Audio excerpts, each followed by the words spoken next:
О адамдар, сүйінші барын ұққыла. Рамазан келді, ороза қармап тұтқыла. Ертеден кечке ач қарын суда ішпестен, сабырдуу болып, кечкісе дағын жұтқыла. Бұлайда бар соғықты ішке қамданат, шайтанда келбей чынжырға бекен байланат. Рамазан айы 12 айдың сұлтаны, ушундай бақыт мұсылман үшін арналат. Ынтымақ, ырыс, береке толған бұлайда, кечірім сұрап, ибадат қылғын Құдайға, садақа беріп, құрсағын тойғыз алсыздың, кейбір жүрет, зарғып, нанға бұдайға. Бұлдағы сыноу, өзінше сырду табышмақ, көрінсе соғып, адамдар чұрқап жарышмақ, бейіштен біраз жыттатып қойса жытыны, кедейді байлар, талашып жүріп бағышмақ. Дүйнөдө бейіш, тозоқта бізге көрінбейді, чынығы момын екі топ болып бөлінбейді. Жаратқан үшін ороза қармап адамдар, напсini тыйып, жеп ішпейді жана сөгінбейді. Бұлайда тақыр жағымсыз сөздер айтылбайды, періште толған жер беті нұрдан қалқылдайды. Мен күнден артық ең сырду қадір кечесі, дал ушул айдың соңында келіп жарқылдайды. О адамдар, сүйінші барын ұққыла, Рамазан келді, адалдан тамақ жұтқыла. Жақшамал менен қуанып барын көкөлөп, арманға емес, бақытқа балқып ұчқыла. Қиямат күні келгенде барын көкөлөп, періште сымал, бейішті көздөй ұчқыла. Ассаламу алейкум, урматтуу бир туугандар, мекендештер. Барыңыздарды ыйык Рамазан айыңыздар менен куттуктайм. Ушул Рамазан айында кимде ким орозу туткан болсо, туткан орозуңуздарды жараткан Аллах өзү кабыл кылсын. Кудайым буйрса. Кудайга чексиз шүгүрлөрдү айтабыз. Анткени биз бүгүнкү орозодо бүгүнкү таңдын атканын көрүп, мына бүгүн кечки күндүн баткандыгына жетип, ушундай бир Кудай берген неиматтарды биз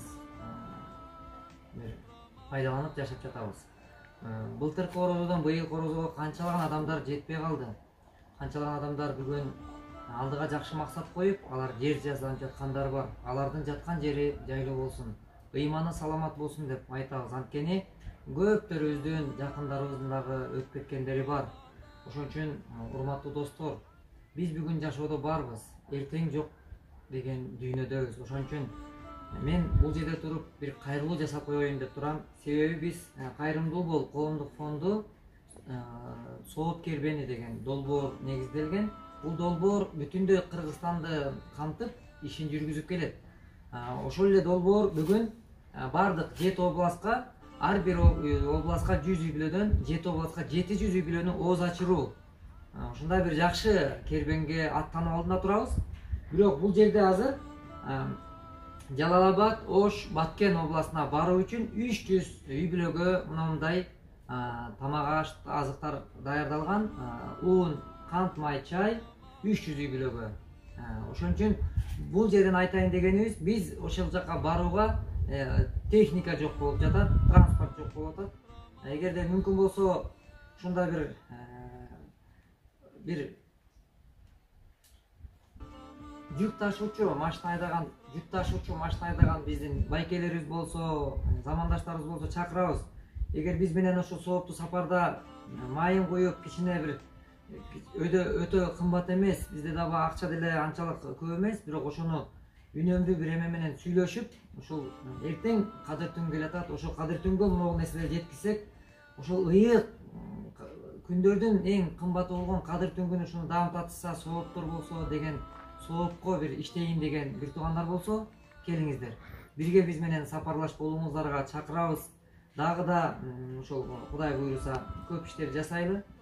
Ошол Кудай буйруса телефон номерибиз болсо 0700 41 41 41 номерине байлансаңыздар, Кудай буйруса ошол бир туугандарыбызга чогуу жеткизип келүүнү жараткан насип кылган болсун. Жана ошондой эле сооптуу иште биргеликте ушул экран алдында турган Сбербанк картасы да кызматта. Ушинтип көп жанагындай бир жетим жесирлердин курсагын тойгузуп, ушундай башын сылаганга чакырып кылабыз. Дайыма сооптуу сапарда бирге болойлу. Барыңыздарга амандык тилейбиз.